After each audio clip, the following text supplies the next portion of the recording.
Pine labs नाम तो सुना ही होगा। भारत के पेमेंट सीन का बहुत बड़ा खिलाड़ी।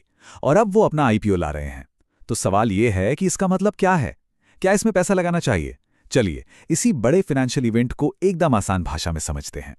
3,900 करोड़ रुपए। जी हाँ, लगभग इतना बड़ा है पाइन लैब्स का आईपीओ। ये सिर्फ एक नंबर नहीं है, ये दिखाता है कि कंपनी के इरादे कितने बड़े हैं और मार्केट में उसकी वैल्यू क्या है। पर सोचने वाली बात यह है कि भाई इतना सारा पैसा आ कहां से रहा है और कंपनी इसका करने क्या वाली है। तो चलिए इस बड़े से नंबर को थोड़ा ब्रेक डाउन करते हैं और देखते हैं कि इसका असली मतलब क्या निकलता है। ओके, तो सबसे पहले ये पाइन लैब्स है कौन? इन सारे नंबरों के पीछे की कहानी क्या है? मतलब ये कंपनी करती क्या है आखिर? अच्छा, पाइन लैब्स को शायद सबने देखा ही होगा। दुकानों पर वो जो कार्ड स्वाइप करने वाली मशीन होती है ना, ज्यादातर वही होती है। 1998 से ये कंपनी छोटे बड़े व्यापारियों के लिए एक तरह से रीढ़ की हड्डी का काम कर रही है। मतलब पॉइंट ऑफ सेल मशीनों से लेकर आजकल जो चल रहा है बाय नाउ पे लेटर, वो सब। और क्लाइंट्स देखिए, एचडीएफसी बैंक, अमेजॉन पे, फ्लिपकार्ट। जब इतने बड़े बड़े नाम जुड़े हों तो समझ ही सकते हैं कि इनका काम कितने बड़े स्केल पर फैला हुआ है।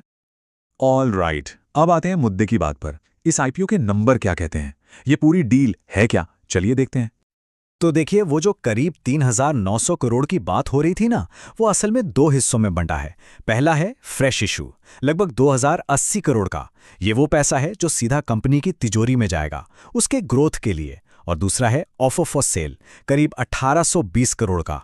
अब ये पैसा कंपनी को नहीं मिलेगा, ये जाएगा उन पुराने इन्वेस्टर्स की जेब में जो अपने हिस्से के कुछ शेयर बेच रहे हैं।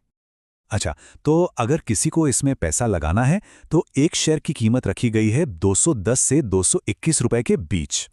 इसी प्राइस बैंड के अंदर इन्वेस्टर्स को अपनी बोली लगानी होती है।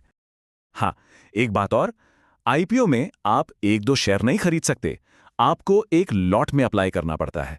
और पाइन लैब्स की केस में एक लॉट का साइज है 67 शेयर्स।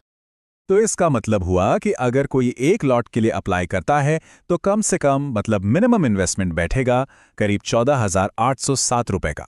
ये कैलकुलेशन प्राइस बैंड के अपर एंड यानी 221 रुपए के हिसाब से है। ओके, अब सबसे बड़ा सवाल, कंपनी ये जो 2,000 करोड़ से ज्यादा का फ्रेश इशू ला रही है, इस पैसे का करेगी क्या? मतलब ये पैसा जाएगा कहां? कंपनी ने अपने प्लान्स बिल्कुल साफ रखे हैं। एक बड़ा हिस्सा करीब 532 करोड़ जाएगा कर्ज चुकाने में। इससे कंपनी की बैलेंस शीट मजबूत होगी, जाहिर है। लेकिन असली फोकस है ग्रोथ पर। देखिए, 760 करोड़ रुपए लगेंगे टेक्नोलॉजी को और बेहतर बनाने में, और 60 करोड़ रुपए रखे गए हैं इंटरनेशनल एक्सपेंशन के लिए।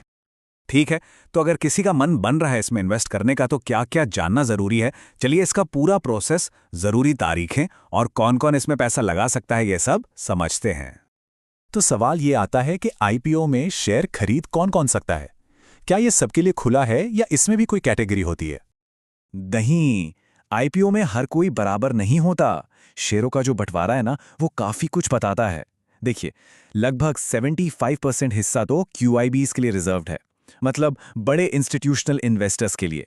और हम आप जैसे रिटेल इन्वेस्टर्स, उनके लिए रखा गया है सिर्फ 10%। इससे एक बात तो साफ है कि कंपनी का मेन फोकस बड़े और प्रोफेशनल इन्वेस्टर्स पर ही है।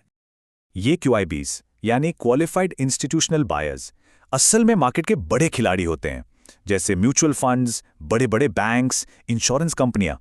ये लोग बहुत बड़ी रकम लगाते हैं और वो भी पूरी रिसर्च के बाद। फिर आते हैं एनआईआईज, नॉन इंस्टीट्यूशनल इन्वेस्टर्स। ये वो लोग या कंपनियां हैं जो 2 लाख रुपए से ज्यादा की बोली लगाते हैं। इसमें बड़े बड़े अमीर लोग, जिन्हें एचएनआई कहते हैं, वो सब आते हैं। और आखिर में आते हैं आरआईआई यानी रिटेल इंडिविजुअल इन्वेस्टर्स।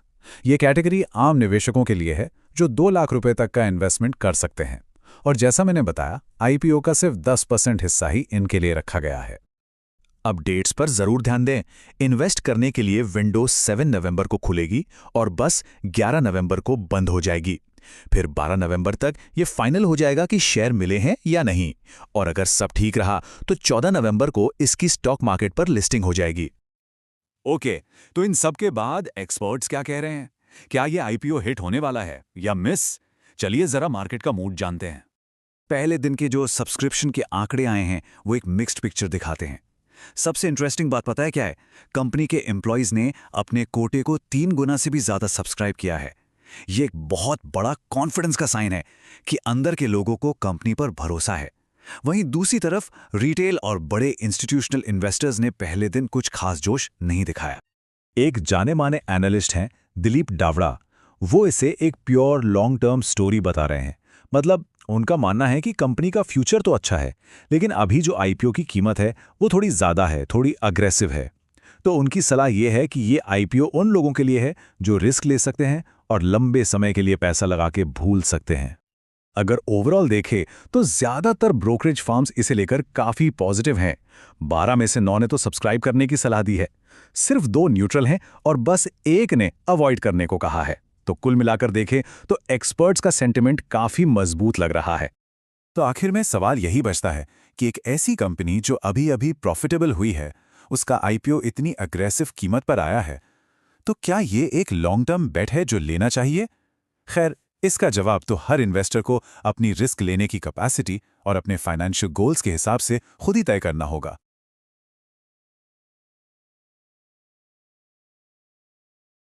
अगर आपको वीडियो पसंद आया हो तो लाइक, शेयर और सब्सक्राइब जरूर करें।